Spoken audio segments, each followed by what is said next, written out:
आत्मा ही लिया जाता है। धारयति सर्वमिति धर्म आत्मा, परमेश्वर ही आत्मा, वही सबको धारण करके रखे हैं। धर्म सबको धारण किया है। उस धर्म को धारण करने वाले कौन है? धर्माधिकारी परमेश्वर है। आत्मा में धर्माधर्म रहता है। आत्मा क्यों धर्मो, अतः इसलिए हम कहते हैं कि देवता लोगों में जो संदेहास्पद है उसको तुम मांग करके क्या करोगे? अरे तुम्हारे आग्रह से हम उपदेश दे देंगे, तुम सुन लोगे। श्रुतम अपि ते सुविज्ञम न भविष्यति, निष्फल तुम्हारा वर चला। हम तो उपदेश दे ही देंगे, आत्म तत्व मांगोगे तो हम उपदेश दे देंगे और तुम उपदेश को सुन लोगे और सुनने के बाद भी दुर्विज्ञ को धारण नहीं कर पाओगे। तो जिसके लिए तुम इस आत्म तत्व वर को मांग रहे हो वो प्रयोजन सिद्ध नहीं होगा। तस्माद इसको छोड़ो, सफल कोई अन्य जो है वर मांग लो जिसे तुम्हारा काम निकले। आत्मा क्यों, अतः अन्यम असंदिग्ध फलम, इसमें संदिग्ध फल है कि हमारे उपदेश देने के बाद भी तुम आत्म तत्व को धारण कर सकोगे कि नहीं कर सकोगे। फल संदिग्ध है। अतः असंदिग्ध फलम, जिसका फल निश्चित रहे, ऐसा कोई वरदान मांग। ठीक न जी? ऐसा पढ़ाई पढ़ोगे जिसे रुपया पैसा नौकरी लगी लगाई मिल जाए। ऐसा विज्ञान पढ़ोगे जिसको दुनिया में कोई पूछबे नहीं करे। क्या पढ़ रहे हैं? तो आजकल के मीमांसा पढ़ रहे हैं। मीमांसा के कोई ठे स्थान इंडिया में पढ़ के आचार्य कर गए, PhD कर गए, कोई पूछबे नहीं करे। क्या पढ़ रहे हैं? तो अद्वैत वेदांत। इसलिए आजकल के लोग कम पढ़ते हैं। और साहित्य देखे तो हमारे भरमार पड़ी है। व्याकरण साहित्य में ज़्यादा मिलते हैं क्योंकि वो देखते हैं कि संदिग्ध फल है। मान लीजिए कदाचित एक ठे वेदांताचार्य की जगह कहीं मिलियो गई तो 50 जने जाएंगे वहाँ। ये तो महाराज लोगों की कृपा है कि पढ़ करके नौकरी नहीं करते हैं। जो भी एक आध जगह थी वो सब भर गई होती। गिरस्थ लोगों को कुछ मिलबे नहीं करता। तो बहुत बढ़िया है कि पढ़ने को पढ़ लेते हैं, छात्र तो संपत्ति कर देते हैं और अध्यापकी छोड़ देते हैं गृहस्थों के लिए।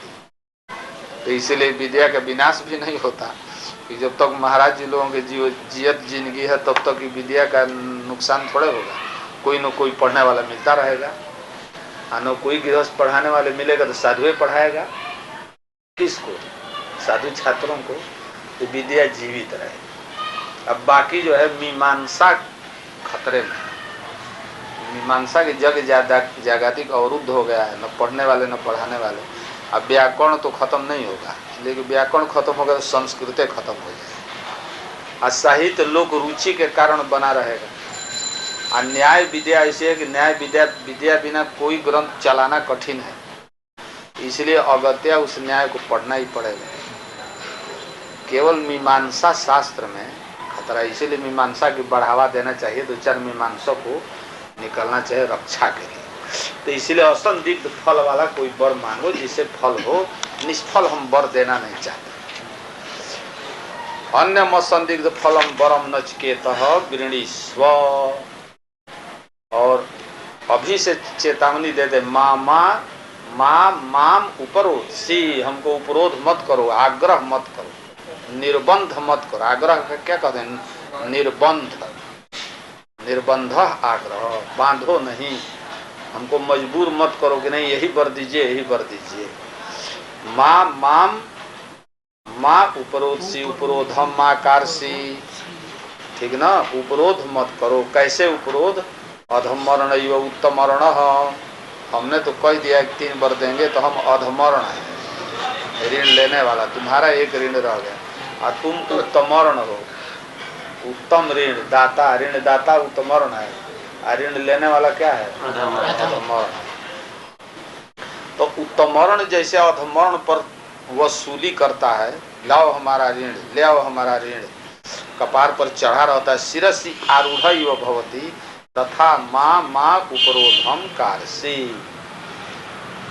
अर्थात अति सृज एनम, अति खींच करके इधर लगाइए। अति माँ छंद में व्यवहित में भी उपसर्ग का प्रादि का प्रयोग होता है।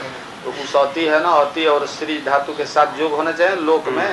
लोक में प्रादेय क्रिया योगे ते प्राग धातु के पहले लोक में, इधर उधर नहीं कह सकते। छंदस व्यवहिता भी परे भी, छंद में व्यवहित में भी होता है और क्रिया के पर में भी हो जाता है। तो अतिमा सृजनम, माँ अति सृज माम, माम तो उधर लग गया ना, सृज एनम, अति सृज विमुंच एनम वरम माम, माम माने माम प्रति, हमारे प्रति जो वर मांग रहे हो इस वर को छोड़ दो, कोई दूसरा वर मांग। हम नहीं कहते कि नहीं देंगे, देंगे किंतु निष्फल दे देंगे, तू समझ नहीं पाओगे, निष्फल, आग्रह मत करो। एवं मुक्तो नचिकेता आह। अब नचिकेता ऐसा जब यमराज जी कहे तो और जो है इसको रुचि बढ़ गई, और रुचि बढ़ गई। यदि कोई खरीदने जाइए तो कहिए कि ये जापान की वस्तु है और वहाँ भी बड़ी महंगी बिकती है, तो खरीदने वाला यदि शौकीन रहेगा ना और रुचि हो कि इतनी बढ़िया चीज़ हम क्यों छोड़ेंगे। तो ऐसी बढ़िया चीज़ जिसको देवता लोग भी संशय में थे और उन लोगों ने इस विज्ञान को प्राप्त किया, अवश्य में अस्माभिरपि तत् आत्मतत्वम अधिगंतव्यम, उसको लिख रहे हैं कि देवैः अत्राप्य तस्मिन् वस्तुनि विचिकित्सितम किल इति भवतः एव न श्रुतम। हम आप ही के द्वारा ये सुन रहे हैं कि देवता लोगों को भी इस विषय में विचिकित्सा थी।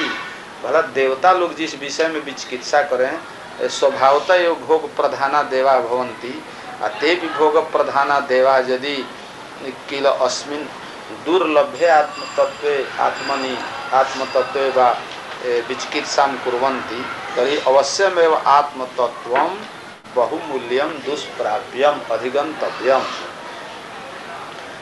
कि देवता लोग भी को भी विचिकित्सितम देवैरपि विचिकित्सा कृता संदेह कृता इति त्वतः मुखादेव तव मुखादेव न अस्माभिः श्रुतम न श्रुतम त्वंच न अस्माकं विकसति त्वंच मृत्यु यदि अस्मा न त्वंच त्वंच देवैर त्वंच मृत्यु जन्म सुविज्ञेयमार्थ तक ले जाइए कि हे मृत्यु त्वम जद वस्तु न सुविज्ञेयमिति आर्थ, जिस वस्तु का अभी कह रहे हैं कि सुविज्ञेय नहीं है, 6 वाक्य से कहा ना। त्वंच मृत्यु, हे मृत्यु जद जस्मात् न सुविज्ञेयम आत्मतत्वम आर्थ, ये आत्मतत्व सुविज्ञेय नहीं है, सुनने के बाद भी यथार्थतः इसका अधिगमन नहीं हो सकता, ऐसे इसको दुर्गम आप भी कह रहे हैं। और देवता लोगों को भी संशय इस विषय में था, आप भी कह रहे हैं कि दुर्विज्ञेय है।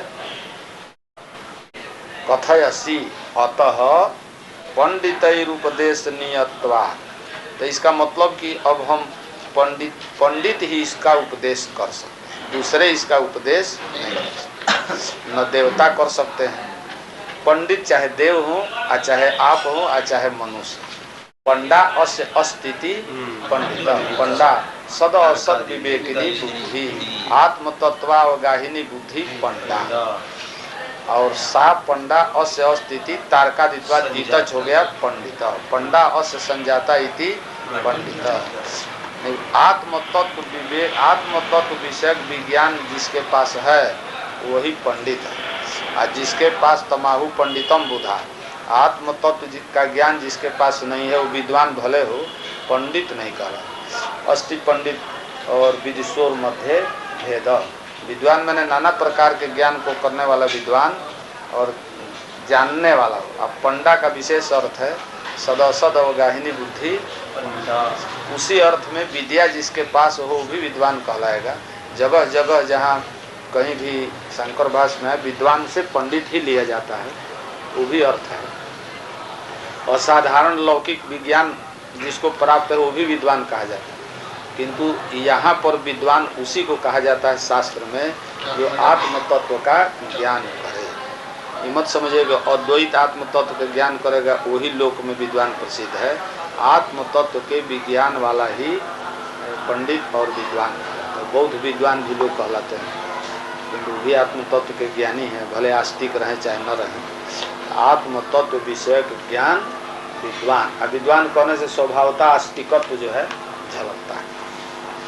तो पंडितै उपदेशनीयत्वात् एतत् आत्मतत्वं पंडितैव उपदेश्यम न तो अन्य न प्राकृते न केनचित् जने न।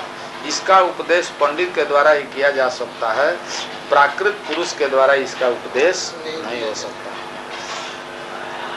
तो कहेंगे ठीक है, किसी पंडित से जाके पूछ लेना, हमसे तो तीसरा वर कोई दूसरी चीज मांग लो जिसका फल निश्चित हो। वक्ता चास्य धर्म से त्वाद्रिगण्यो न लभ्य, वक्ता चास्य आत्म तत्व से त्वाद्रिगण्यो न लभ्य। अब आपके समान जो है इसका वक्ता अन्य जगह लभ्य नहीं। तीनों त्रैलोक में देख करके आ गए, यहीं से हमने अंदाज लिया। ये कोई कहे कि चल के हमको व्याकरण पढ़ना है, विद्या प्राप्त करनी है, तो कहीं दूर दराज है और वहीं से इंडिया भर में ध्यान कर लिया कि कहाँ किस जगह जाके पढ़ें, तो उसको दिखाई दिया कि काशी में चल करके पढ़ें, क्योंकि वहाँ बहुत छात्र पढ़ करके निकलते हैं, वहाँ अच्छे अच्छे विद्वान मिलेंगे। तो का सब जगह घूम घूम करके देखा है। एक स्थ एवं चिंतयन जाना। अभी ने बम्बई में जाके देखा कि यहाँ कोई विद्वान है कि नहीं, कलकत्ता में जाके देखा है कोई विद्वान है कि नहीं, प्रसिद्धि बलात्म होता है। अतः वो इस बुद्धि से कह रहे हैं कि आपके समान भूतल में या स्वर्ग लोक में, अन्य लोक में कोई इस तत्व के वक्ता नहीं है।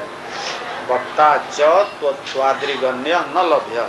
कहेंगे कि ये अर्थवाद है, अर्थवाद स्तुति है, आचार्य की प्रशंसा करनी चाहिए, अथवा यथार्थ है। यथार्थ भी है, स्तुतिवाद भी है। यथार्थ रहे तब भी जो है कीर्तन करना चाहिए। किसका? जिसके यहाँ पढ़ने जाइए तो उसके यहाँ कहेंगे कि गुरु जी अमुक जगह हम पढ़ते रहे, टाइम नहीं मिलता है, आपके यहाँ चले, तो गुरु खदेड़ देगा।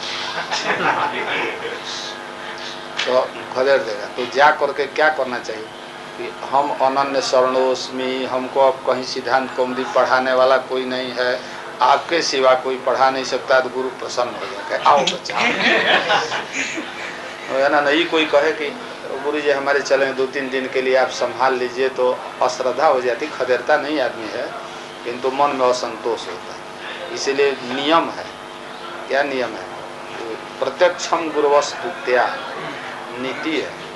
गुरु की स्तुति पीठ पीछे नहीं की जाती है, मुंह के समन्वय, सामने प्रशंसा करना है करो, बाद में चाहे निंदा करो चाहे गाली करो, सामने प्रशंसा करो। किताब लेके जाओ, कहोगे हाँ आपके समान कौन पढ़ाता है। काशी में हम किताब लेके घूम आए, किसी को कुछ नहीं आता, दूसरे की निंदा करो चाहे मत करो। किंतु काशी जी में दूसरे की निंदा भी पंडित लोगों को बड़ा अच्छा लगता है। कुछ विद्वान होते हैं, जाइए ना तो कहें कहाँ पढ़े, फलाने जगह, उनको पढ़ाने आ जाता है, उनको सिद्धांत पुराने जमाने में भी था, अभी है। शेखर लेके जाए, कहाँ पढ़ते रहे, तो शेखर पढ़ा लेता है फलानमा, तो ऐसे ऐसे पूछा करते हैं। तो इससे कोई हर्ष विचार नहीं होता है, यहाँ की परंपरा पुरानी है। तुमको संतोष हो जाता है, वहाँ पढ़ते हो तो संतोष हो जाता है। और तो प्रत्यक्ष गुरु की स्तुति लिखा है, सामने प्रशंसा करनी चाहिए।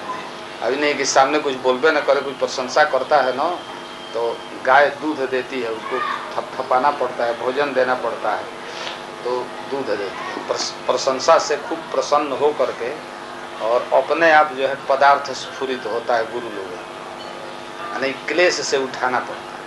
प्रत्यक्षम गुरुवस्तुत्या और परोक्षे मित्र बांधवा। मित्र बंधु का स्तुति करना हो तो मुंह के सामने नहीं, पीठ पीछे, परोक्ष। और कर्मांते दास भृत्याश्च, दास है, नौकर है, चाकर है, भृत्य है, काम कर लिया तो अवश्य प्रशंसा करनी चाहिए, पीठ ठोक दे, वाह तुमने बड़ा अच्छा काम किया, देखो तो कमरा तुमने सजा दिया, ये सब काम कर दिया, समियाना लगा दिया, मंडप बना दिया, और कुछ पुरस्कार भी कर। अब पुत्रो नैवच न परोक्ष न समक्ष न परोक्ष। पुत्र की लिखा है पुत्र उपलक्षणम शिष्या नाम, ये कहा ना कि पुत्र शिष्य सुना है, तो शिष्या नाम पुत्रा नाम च न मुख के आगे आन परोक्ष।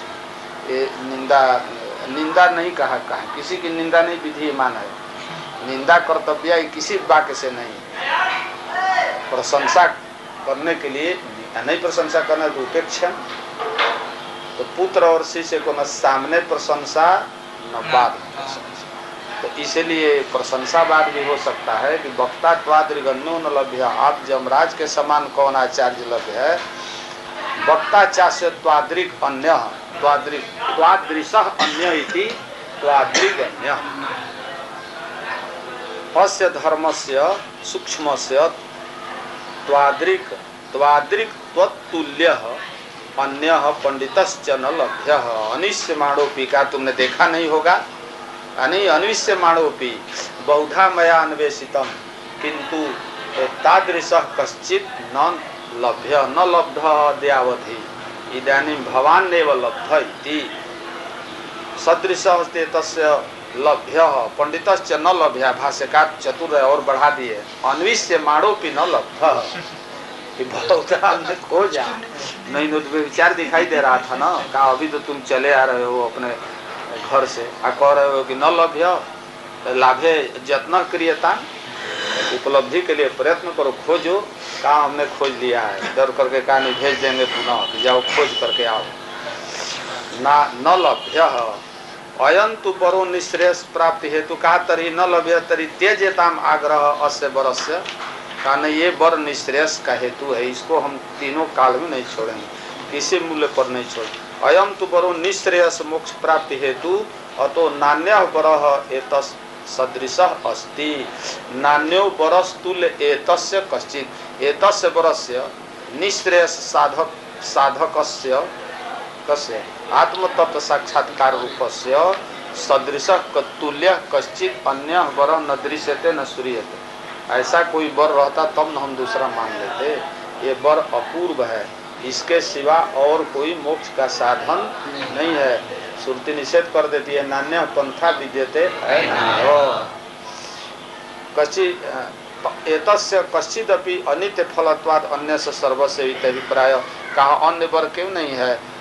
देवता विज्ञान मांग लो, देवता विज्ञान मांग लो। का वो तो हिरण्य ब्रह्म विज्ञान आपने दे ही दिया, उसे बढ़ करके और कौन उपासना हो सकती? का कर्म मांग लो, कर्म का सब कर्मादि का फल अनित्य है, वो मोक्ष का साधक नहीं। 10 जन्म भी कर्मानुष्ठान करे तो मुक्त नहीं हो सकता। भला नालिये के जल से नाली का जल कैसे शुद्ध होगा? तो कर्म से फल, फल से कर्म। उपासना देवतादि विज्ञान भी मोक्ष का कारक नहीं है, आपेक्षिक अमृतत्व का साधक है। अतः उपासना फल से अनित्यत्वात्, कर्म फल से अनित्यत्वात्। कर्म उपासना से अतिरिक्त तीसरा कौन उपाय है? तीसरा कोई उपाय। स्वाभाविक कर्म मांग लो, स्वच्छंद विचरण करो, का वो मृत्यु है ना। शास्त्रोक्त कर्म से अतिरिक्त जो कर्म है उसको भगवत्पाद ने क्या कहा है? मृत्यु। वहाँ ईशावास्य उपनिषद में है ना, कौन वाक्य था वहाँ? कर्म से था, कर्म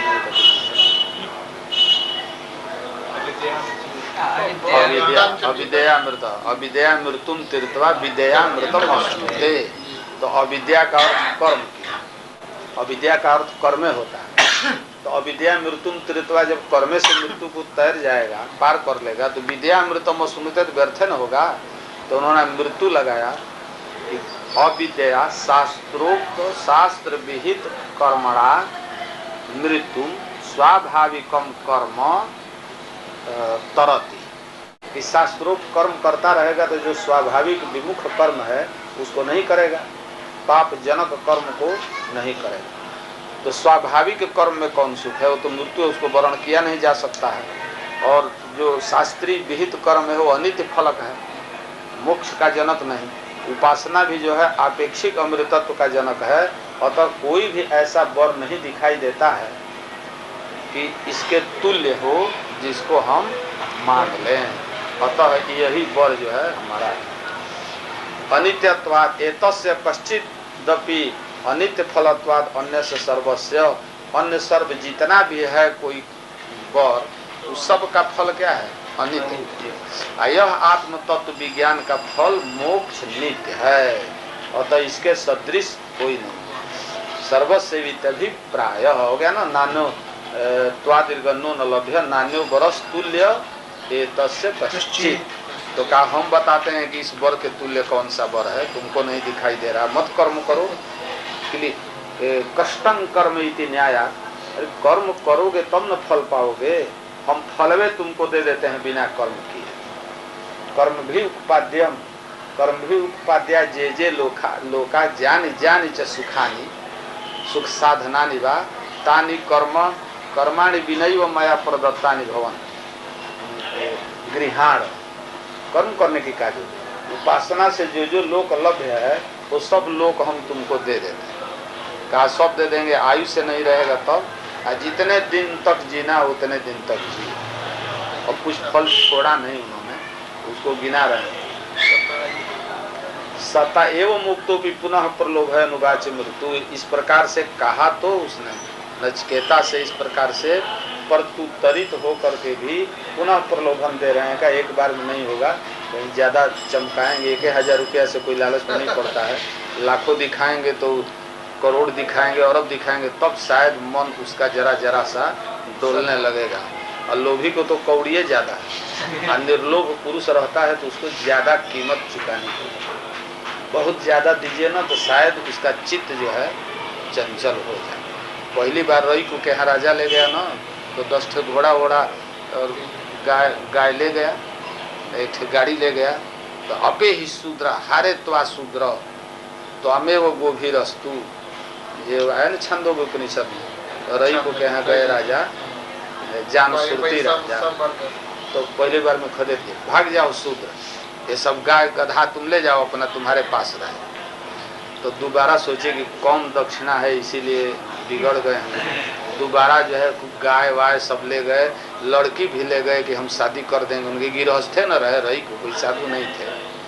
तो ये सब देखा और रुपया पैसा देखे तो कहा अच्छा ये ही तब उनको जो है ज्ञान दिया, तो उन्होंने ज्ञान दिया। और जाके बल का और जनक के संवाद में भी आया, जैसे जैसे जाके बल को उपदेश देते जाते रहे, वैसे वैसे कोटि सुवर्ण मुद्रा बढ़ाते जाते।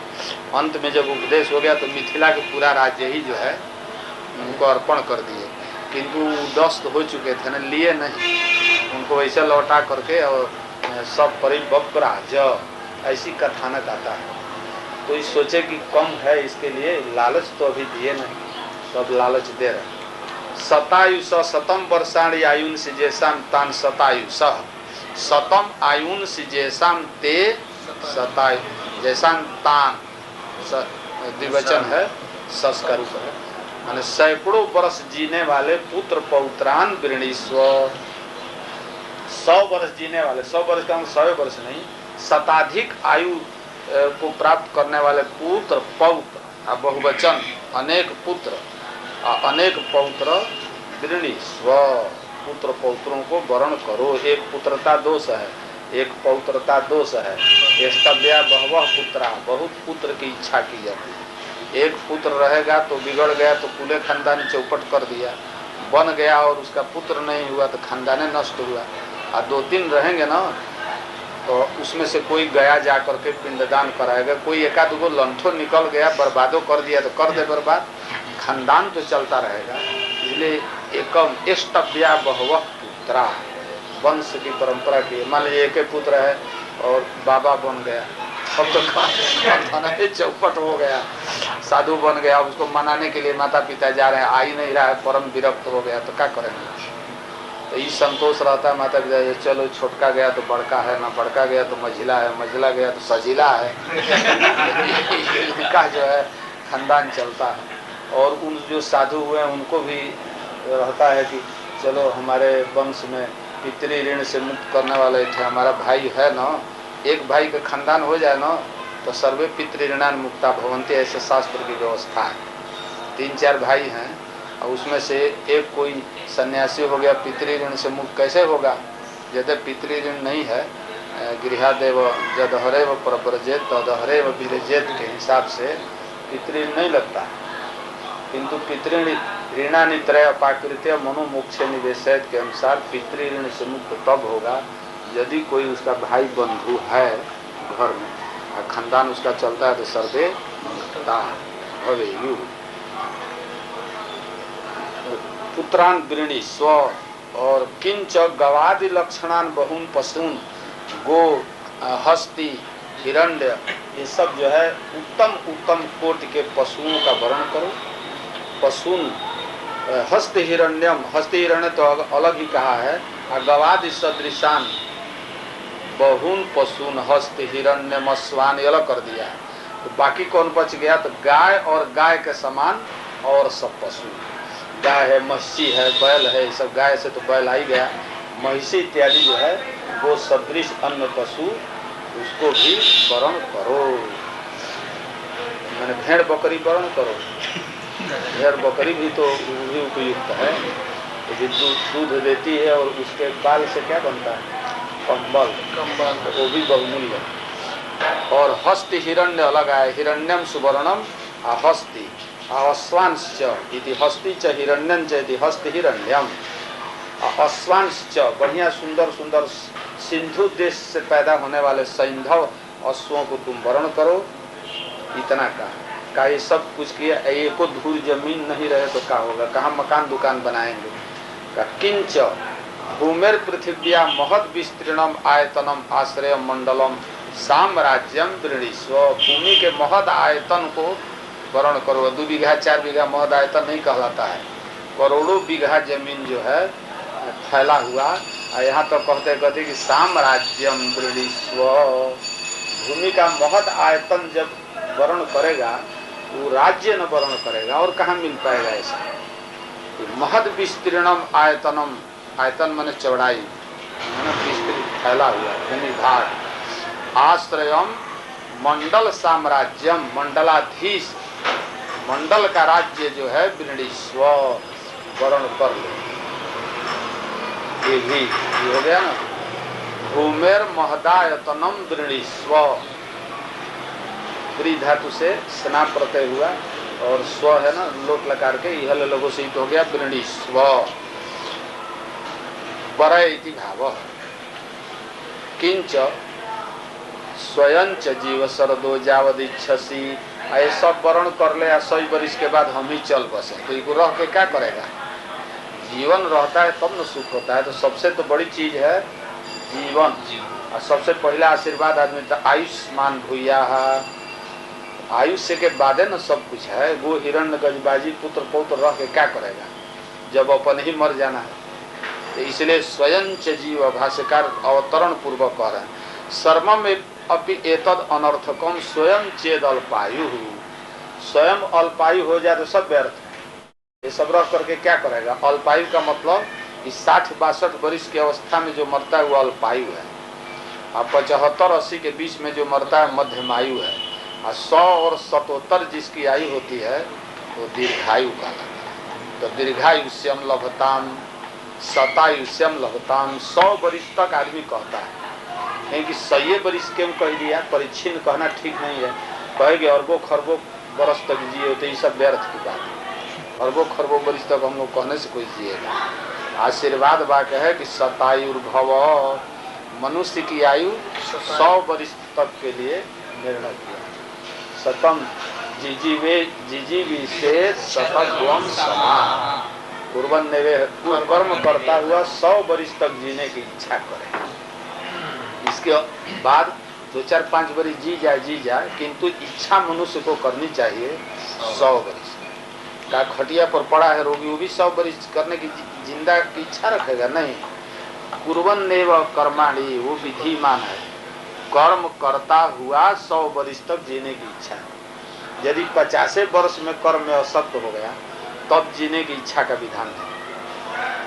तो स्वयं च अल्पायु चेदित्यतः स्वयं च जीवत्वम, जीव धारे शरीरम समग्र इंद्रिय कलाप, इंद्रिय माने प्राण भी, समग्र इंद्रिय कलाप समुदाय के साथ परमेंद्रिय पंच ज्ञानेन्द्रिय पंच प्राण मन बुद्धि चित्त अहंकार समस्त कलापों को धारण करता हुआ शरदः वर्षाणी, शरद कहते हैं वर्ष को, स्त्रीलिंग है शरदः वर्षाणी, जीव जावद इच्छसी त्वम जीवी, तुम जितने वर्ष तक जीने की इच्छा तुमको हो उतने वर्ष तक क्या करो? जियो। समझ गया ना? जितना दिन तक तो मरने की कब किसी को इच्छा होती है? सब आदमी कितना भी क्लेश रहता है, कहने को कह देता है कि जाके डूब मरेंगे, मर जाएंगे। एक बुढ़िया रही तो रोज कहे भगवान हमको उठा नहीं ले जाते हो, पुत्र पौत्र पुत्र वधु बहुत दुख देती है। सुनते सुनते एक दिन सचमुच यमराज आ गए। बुढ़िया से कहे, बुढ़िया आप कौन है? तो तुम रोज हमको बुलाती हो और तुमको हम लेने के लिए आए। लगी रोने, नहीं नहीं नहीं नहीं नहीं, अभी हमको जीने दीजिए, जीने दीजिए। कहने के लिए आदमी कहता है साक्षात मृत्यु देवता आ जाए। तो क्या रेलवे में कटने वाला जाता है तो जब रेल की पटरी पहिया उसके गर्दन पर चली छटपटाता नहीं है, जरूरी छटपटाता है, रोता है, चिल्लाता है, क्या करेगा वहाँ? तो फंस गया है। अग्नि में जो कूदता है वो कूदने जे पदार्था त्वया प्रदत्ता ते स्वभावा स्व आगामी दिवसे भविष्यन्ति वा न भविष्यन्ति इति संदिहाना सन्ति इति। और स्व के योग में भाष्यकार ने भविष्यत काल लिखा है, स्व भविता वा न भविता चाहता रहा। स्व के योग में क्या होना चाहिए? लूट लकार होना चाहता रहा। तो अनद्यतने लूट है, तो अनद्यतने लूट इसीलिए नहीं किया कि स्व का यहाँ स्व अर्थ नहीं है, ये नहीं है कि कल ही होगा। इसका अर्थ है कि अग्रे सामान्य न यहाँ निर्देश कर रहे हैं कि स्व का मतलब अनित्य में तात्पर्य। स्व का अर्थ कल में अर्थ कालवाचक, आगामी कालवाचक नहीं। स्व माने अग्रे, इसलिए वो लूट न करके असामान्य न भविष्यत का लिख दिया। स्व भविष्यन्ति वा न भविष्यन्ति इति स्वभावा मर्त्य से अंत। जो ये होगा भविष्यत, ये किस लकार में होगा? लिरिट में होगा, लेकिन किस काल में? अनद्यतन में कि अद्यतन में? नहीं, अनद्यतन में तो वो कर लेगा। अनद्यतन लूट में लूट होता है, बाकी शेष में ये होगा। शेष तो अद्यतन ही बच जाएगा ना, बचे। तो मतलब आज के ही भविष्यत बताना होगा, आज में ही इसका प्रयोग करेंगे। आज कल मत कहिए तो भविष्यत होगा। मतलब आज के अद्यतन मतलब नहीं समझे ना? नहीं, यदि कोई काल विशेष वाचक उसमें लगा देते हैं, सौ बा परसों बा वर्षांतरे बा अमुक दिनांक बा, तो लूटे लकार होगा। निश्चित में हो गया कि आज नहीं होना है। आज जब कुछ नहीं लगाए हैं सामान्य, तो सामान्य का मतलब उससे नहीं पता चलता है कि आज ये काम होगा कि परसों होगा कि परसों होगा, तो वहाँ लिरिट लकार होगा। जैसे भविष्यति, पुत्रो भविष्यति, तो अभी निश्चित नहीं कि आज होगा, कल होगा, परसों होगा, कब होगा, तो भविष्यति। विद्या ते भविष्यति, आज जब होगा स्व पुत्रो भविता, कल होगा। वर्षांतरे पुत्रो भविता, वर्षद्वयाभ्यंतरे, तो वर्षद्वयाभ्यंतरे का मतलब आज नहीं न है, तो अनद्यतन निश्चित हो, निश्चित हो, तब लूट लगा। अब जैसे सभा होनी है तो पंचविंशत तारिकायाम सभा भविता, तो सामान्य न कोई भविष्य लिख देता है व्याकरण के अनुसार गलत। तो ये हो गया जी।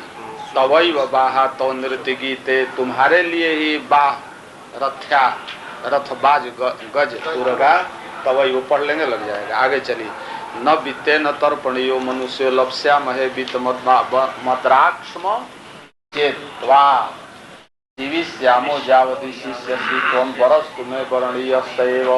एक मंत्र से और कहा, क्या कहा? न बीते न तर्पणियो का जितना भी बीत आप दे दिए इतना कम है। घूमेर महदाय तनम प्रणीस्व, साम्राज्य दे दिए, स्वयं सुजीव सरदो जावदीक्षसी, ये सब बीत दे दिए, लेकिन वित्त से मनुष्य की तृप्ति नहीं है।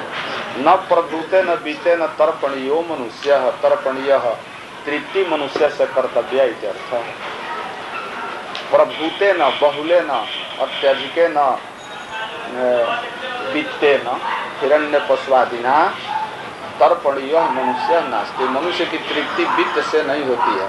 हविषा कृष्ण वर्तमेव, जैसे कृष्ण वर्तमा अग्नि हविष्य देने से उत्तरोत्तर वृद्धि को प्राप्त होता है। विषय न जातु काम कामानाम उपभोगे न शांत, उपभोग से शांत नहीं होता। थोड़ा थोड़ा मिलता जाएगा, सैकड़ा मिला तो 1000 की इच्छा, 1000 मिला तो लक्ष्य की, लक्ष्य हुआ तो कोटि की, कोटि हो गया तो अर्बुद खरबुद, और शांत मिल गया, परिच्छिन्न धन मिल गया तो आदमी सोचेगा कि संपूर्ण पृथ्वी के मालिक हो जाए।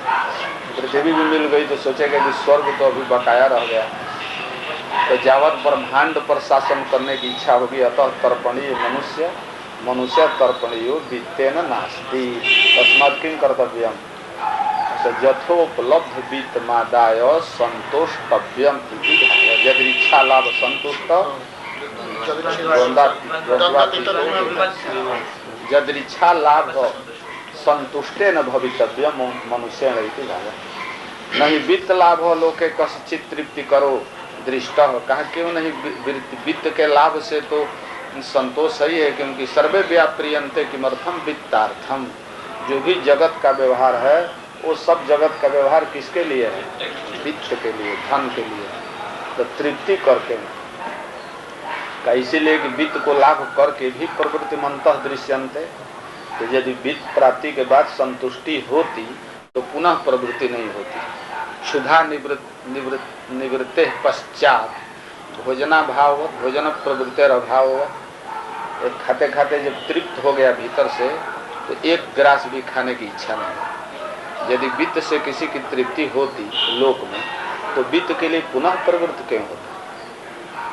तस्मात् लोके कस्यचित् अपि पुरुषस्य वित्त लाभ तृप्ति करो नास्ति वित्त लाभे न तृप्ति कस्यचित् नास्ति इति भावः। यदि नाम अस्माकं वित्त तृष्णा स्यात् लप्स्यामहे प्राप्स्यामहे और हमको हमारी बात है तो हमको वित्त की तृष्णा नहीं तृष्णा लालसा उत्कट इच्छा तो तृष्णा हमको वित्त का नहीं का अभी नहीं आगे होगा अभी बच्चे हो अभी तुम समझ रहे हो तुमको रुपया पैसा लेके क्या करेंगे सैकड़ों नोट की गड्डी दे दिए छोटा बालक है फेंक देगा झटक या फाड़ देगा उसको उसका महत्व तो नहीं मालूम है तो अभी तुम बच्चे 5 बरिस के 8 बरिस के हो जब बड़े हो गए तब तुमको रुपया का मूल्य मालूम होगा आटा दाल मालूम होगा आटा दाल का भाव मालूम अभी क्या समझोगे तो कहा कि नहीं यदि वित्त तृष्णा भविष्यति तदा लप्स्यामः प्राप्स्यामः उसमें प्रयत्न न लप्स्यामः इसी समय हम लेके क्या कि यदि नाम अस्माकम अस्मादृशा नाम वित्त तृष्णा वित्ते तृष्णा स्यात् अभी तो नहीं है किंतु भविष्य में यदि संभावना हो हम समझते हैं कि हमको कभी भी नहीं वित्त तृष्णा होगी संभावना है हम लेंगे ये जरूरी नहीं है कि होगी मान लीजिए मनुष्यत्वा विशेषात कदाचित वित्त तृष्णा स्यात् लप्स्यामहे प्राप्स्यामहे तो वित्त को हम प्राप्त कर लेंगे लभ धातु से क्या बन गया लप्स्यामहे वित्त तृष्णा स्यात् तर्हि लप्स्यामहे लप्स्यते लप्स्यते लप्स्यन्ते लप्स्यामहे उत्तम पुरुष के बहुवचन में हो गया लप्स्यामहे लप्स्यामहे प्राप्स्यामहे इत्यर्थः जो यमराज ने पहले उनको अग्नि का ज्ञान दिया था वो तो हाँ दे दिया तो उसी के सामर्थ्य के अनुसार ये बोल रहे हैं कि हम प्राप्त कर लेंगे उसको नहीं उसके लिए नहीं इनके कहने का अर्थ वित्त तृष्णा तो है नहीं न हम समझते हैं कि आपके यहाँ आए हैं और आप उपदेश दे दिए तो पुनः वित्त की तृष्णा होगी जावत लब्ध वित्त इनके यहाँ कम है पिताजी का राज है अग्नि विज्ञान दे ही दिया है तो कौन चीज रह गया इसलिए वित्त तृष्णा का कोई स्थान नहीं यदि ये कहें कि हम वित्त तृष्णा तो अनधिकारिता ना आएगी जहाँ वित्त की तृष्णा का किसी की तृष्णा होगी तो वेदांता अधिकारी नहीं हो सकता इसलिए इनके कहने का तात्पर्य है कि मम मयि वित्त तृष्णा नासित नास्ति न भविष्यति किंतु संतोष के लिए कह रहे हैं कि उसके लिए वित्त देने की आवश्यकता नहीं यदि वित्त तृष्णा कदाचित स्यात् लेश मात्रम अपि संभावेत तभी लप्स्यामहे इति भावः किंतु इतना तथ्य है कि वित्त से मनुष्य की तृप्ति अधिकाधिक इच्छा बढ़ती जाती इति वित्तम अद्राक्ष्म भवंतो वयम चेत्वाम इत्यर्थ कथम वित्तम लप्स्यामि तुम कह रहे हो कहाँ से वित्त प्राप्त करोगे कहा कि आप जैसे महानुभाव सत्य संकल्प है ना सत्य संकल्प देवो हमस्मि सत्य संकल्प देवता के दर्शन कर लिए हैं जो सत्य संकल्प देवता का दर्शन कर लेगा वो दरिद्र होगा जो राजा के जाके दर्शन कर लिया दर्शने का कर लिया राज सम्मत जो है उसको खाने के लिए रुपया नहीं मिलेगा वो तो राजा के ही नौकरी मानो कर तो आप जैसे सत्य संकल्प देवता दर्शन में आ गए दृष्टि पथम नीतो भवान तदा लप्स्यामहे वित्तम इति भावः ये हो गया चेत्वा वित्तम अदराक्षम चेत्वा जीवी श्यामो जावदी शिष्यसी का ठीक है, आयुष्य तो नहीं तुम प्राप्त कर। मान लो हमको जान गए और हमसे तुमने अग्नि विज्ञान भी ले लिया, श्रृंखला भी ले लिया, जैसा मांगा वैसा दे भी दिया, काफी पर्याप्त मात्रा में भी था, किंतु आयुष्य कहाँ से पाओगे? इसीलिए हम आयुष्य दे रहे हैं ना। स्वयं च जीव सरदो जावदी छसी, इसको प्राप्त कर लो। और वो जो तृतीय वर के रूप में जो आत्मविज्ञान मांग रहे थे उसको बंद कर दो। तो उत्तर दे रहे हैं कि नहीं, जावती शिष्यसी, जावत इस शिष्यसी, जब तक तुम्हारा शासन है तब तक तो कोई भी हमारा बाल बंका नहीं कर सकता है। कि मृत्यु के द्वारा जो रक्षित है उसको कौन मार सकता है? मारक तो मृत्यु है, और मृत्यु ने जिसको अभय वरदान दे दिया उसको कोई हाथ लगा सकता है? जब तक आपका शासन है देवता का, हम लोगों का भी शासन रहता है ना, जम जो है बदलते रहते हैं, लोकपाल है, लोकपाल है।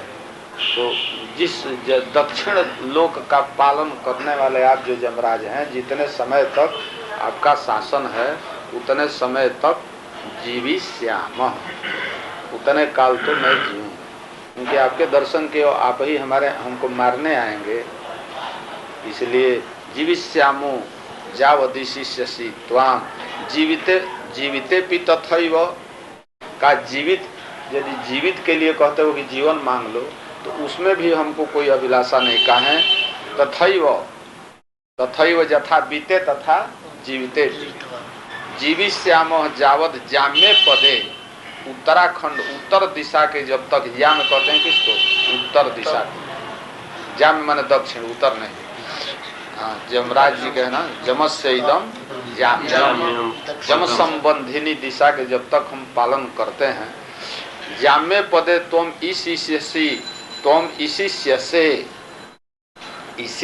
लिखा है ना, इस धातु में आत्मने पद है तो सुधार के लिखते हैं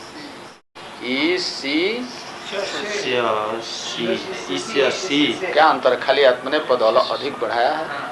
इस धातु ऐश्वर्य अर्थ में शासनम करिष्यते इत्यर्थ, प्रभु स्यात्, इसी से माने जब तक तुम जाम्य पद पर बैठे हो और तब तक से हम जिएंगे। कथम ही मर्त्यस्त्वया समेत्य अल्प धनायुर्भवेद इत्यर्थ। ये असंभव है कि आपके साथ, इसको शक भावना, आपका दर्शन जो कर लिया हो, आपकी पूजा से आदमी प्रसन्न कर लिया हो आपको, और वह मर्त्य अल्पायु हो और निर्वित्त हो, ऐसा असंभव है। जो आपके समक्ष आया वो दीर्घायु हुआ, और जो आपके समक्ष आया वो समृद्ध हुआ, धने न वित्ते न संपन्न हुआ।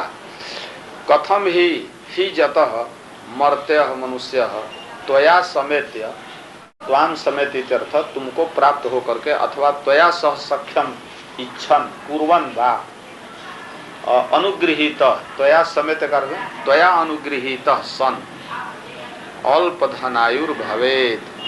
अल्प का दोनों में अन्वय, धनम च आयुष्य इति धनायुषी, अल्पे धनायुषी जैसे स अल्प धनायु, अल्प आयु वाला अल्प धन वाला कभी नहीं हो सकता। जमराज का अनुग्रह जिस पर हो, सत्य संकल्प देवता का, वो थोड़ा धन वाला कैसे? वो तो अनुग्रह से प्राप्त हो जाएगा, वरदान में हम उसको क्यों माने? इसलिए सब वरदान नहीं है। बरस तुम्हें वर्णीय सैव, बरस तुम्हें वर्णीय सैव जदात्म विज्ञानम, आत्मविज्ञान ही वर्णीय है। कितना भी आए टाए करेंगे उसे काम नहीं चलेगा, हमको वही वरदान दीजिए, बाकी कुछ नहीं चाहिए। बाकी तो कुछ वरदान झोरा में रखिए लिया, और मांगना क्या शेष है? ब्रह्मलोक तक मांग लिया, ब्रह्मलोक तक तो मिल गया, साम्राज्यम अग्नि विज्ञान से ब्रह्मलोक मिल गया। इस लोक में शांत संकल्प सुमना जथास्या, पिता के राज्य भी पाया। जाएंगे तो पिताजी पहचानेंगे ना कि स्वयं मम पुत्र आगत नचिकेता, तो मरने के बाद टीका लगाएंगे राज्य पद पर। इस लोक को मांगिए लिया, परलोक को मांग लिया, अब रह क्या गया है? आयु से और वित्त यदि और कमी होगी तो जो जमराजे जी को देख रहा है उनसे, उनके अनुग्रह को प्राप्त किया, अतः शेष कोई चीज अप्राप्तव्य नहीं, केवल बरस तुम्हें बनी। अजीर